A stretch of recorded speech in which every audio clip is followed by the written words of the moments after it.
Public schools ری organization programme محترمہ مریم نواز شریف کا شاندار اور انقلابی منصوبہ۔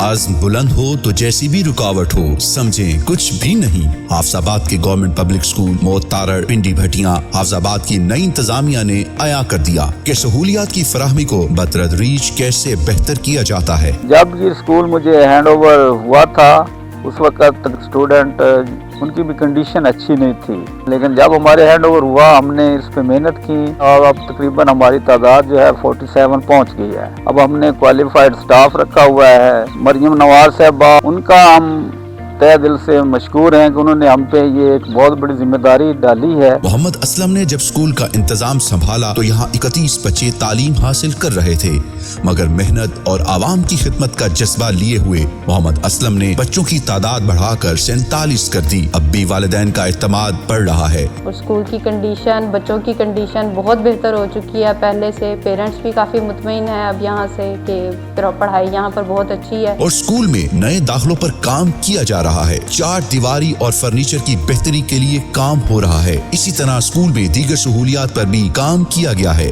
اساتذہ کی تعداد بڑھا دی گئی ہے۔ یہی وجہ ہے کہ اسکول کی بہتر حالت کو دیکھتے ہوئے والدین اپنے بچوں کو داخل کروا رہے ہیں۔ محمد اسلم کے مطابق وہ دن دور نہیں جب اس علاقے میں تعلیم کی کرنیں مزید روشنی بکھیریں گی اور طالب علم یہاں سے آگے بڑی کلاسز میں اچھی تعلیم و تربیت لے کر جائیں گے۔